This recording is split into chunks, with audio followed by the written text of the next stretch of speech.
İnsanoğlu uzaya çıkmak ve oradaki bilinmeyenleri keşfetmeyi her zaman büyük bir açlıkla arzulamıştır. Bu içgüdüsel olarak gelen merak doğrultusunda bizleri sürekli yukarıya bakmaya ve oraya nasıl çıkabileceğimizi düşünmemize sebep olmuştur. Bu düşünceyle beraberinde yapılan denemelerin birçoğu ölümle sonuçlanmıştır. Bu videomuzda uzaya çıkan ilk canlı ve en önemlisi uzayda ölen, içinde bir köpeğin de olduğu birçok insanı sizlere aktaracağım. Bu videoyu yapma nedenim birçok insan sadece başarılı sonuçlarının bilmesi ve bu başarılarla övünmesi. Her ne kadar Türkiye bu kulvarda olmasa da birçok devlet bu başarılı denemelerini yapana kadar onlarca insanı ve milyarlarca doları israf etmiştir. İyi seyirler.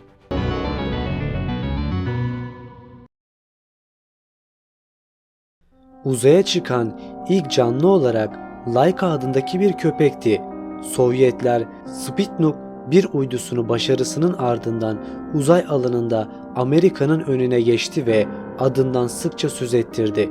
3 Kasım 1957'de fırlatılacak olan Sputnik 2 uydusunun ilk canlı yolcusu sessiz ve uysal anlamına gelen Laika isimli köpek oldu. Uydunun içinde Laika için çeşitli yerler hazırlanarak hayatta kalmasını sağlayacak düzenlemeler yapıldı. Bu yolculuk Laika için geri dönülmesi imkansız bir yolculuktu. Çünkü bilim insanları uzayda fazla yaşamasına ihtimal vermiyordu. Fakat Laika fırlatmadan sonra aşırı bir hızla artan kabin sıcaklığı sebebiyle beklenenden çok daha az hayatta kalabildi ve yaklaşık 2 saatin sonunda hayatını kaybetti. Daha sonra yapılan açıklamada ise artan kabin sıcaklığının fırlatmadan sonra oluşan teknik bir arıza sebebiyle meydana geldiğini belirtildi. Daha sonra bir sürü yörüngede kalan Sputnik 2 uydusunun en önemli görevi ise dünyanın radyasyon kuşağının tam olarak saptamak oldu. Diğer yandan insanlık uzaya ilk defa bir canlı çıkarmıştı. Her ne kadar Laika çok yaşamasa da hayatta kaldığı süre boyunca elde edilen veriler insanlığın uzaya çıkma konusundaki çeşitli ipuçlarını barındırıyordu. İnsanların uzaya çıkmasının yolu da böylelikle bir köpek sayesinde açılmış oldu.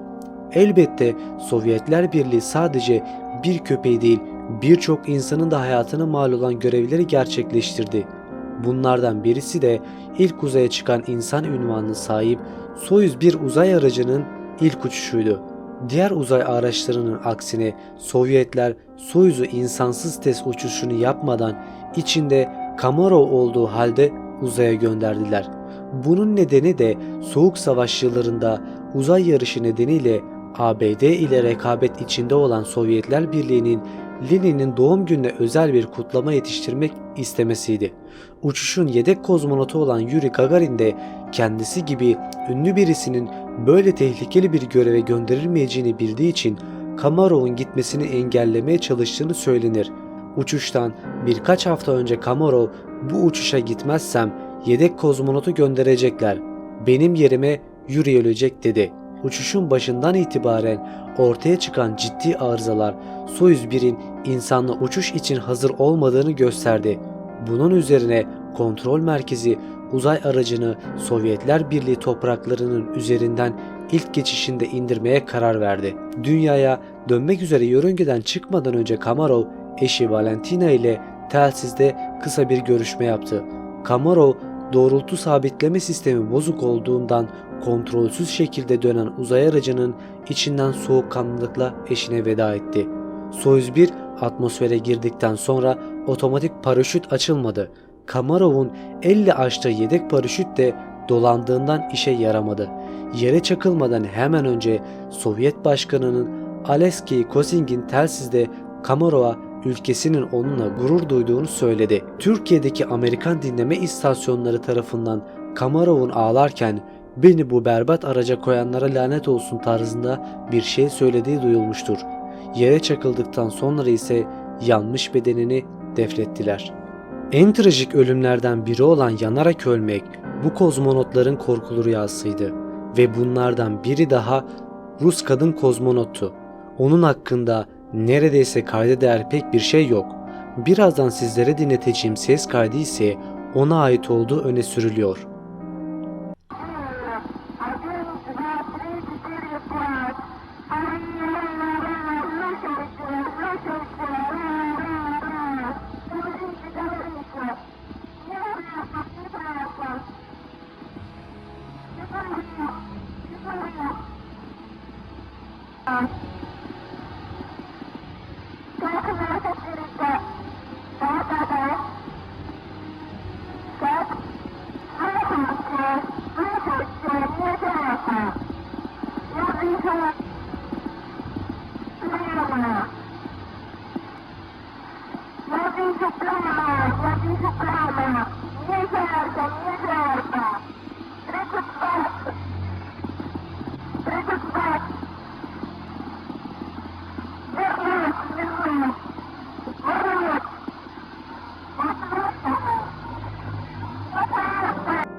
Bu ses kaydında Fransız iki kardeşin kaydettiği söyleniyor. Maalesef ki bu kadın da yanarak can vermiş olup akıbeti bilinmiyor. Uzaya çıkan ilk kadın kozmonot unvanına sahip olan Valentina Tereshkova'dan önce uzaya çıkmayı başarmış ve bu denemelerin yüzünden ölmüş gizli bir kadındı. Kendisini Valentina Tereshkov'un uzaya sağ salim çıkması ve geri dönmesi ise bu isimsiz kahramanın başarısızlığından ders alınarak başarılmıştı. Sadece Sovyetler değil, o zamanlarda bu rekabetin kaynağı olan ABD devleti de birçok astronot kaybetmiştir. Bunlardan biri ise Amerikan Uzay ve Havacılık Dairesi NASA'nın 27 Ocak 1967 tarihinde Apollo 1 uzay aracı ile gerçekleştirdiği denemeydi. Aslında bu deneme ile uzay uçuşuna hazırlık yapılması planlanıyordu. Yeryüzündeki deneme kapsamında astronotların uzay aracına girmesi, daha sonra gerçekleştirecek uçuş sırasındaki ortamın sağlanması ve böylelikle iletişim cihazlarının çalışıp çalışmamasını kontrol etmekti.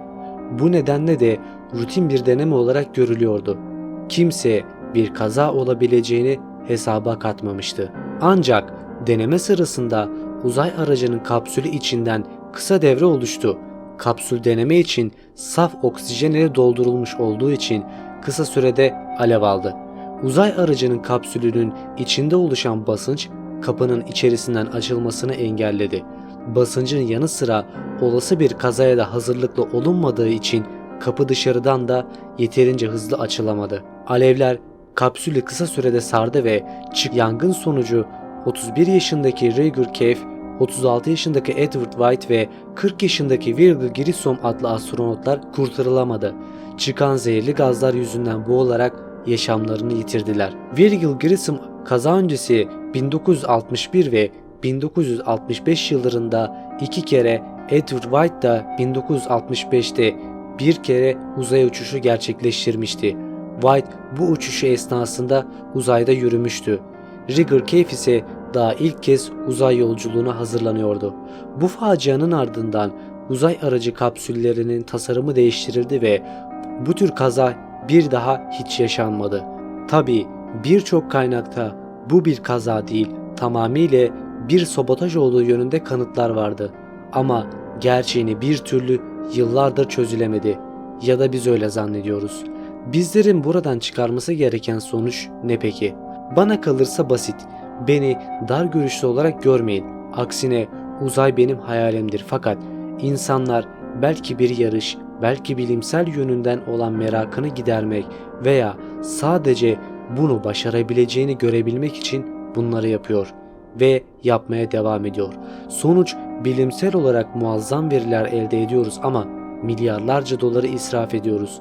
Bir söz vardı, kimin söylediğini tam olarak bilmemekle beraber yarım yamalak aklımdan kaldığı kadarıyla sizlere aktarıyorum. İnsanoğlu öyle bir canlı ki yaşama sahip olan gezegeni kurtarmak için uğraş göstermezken uzayda yaşayabilecek gezegen bulabilmek için milyarlarca dolar harcayandır.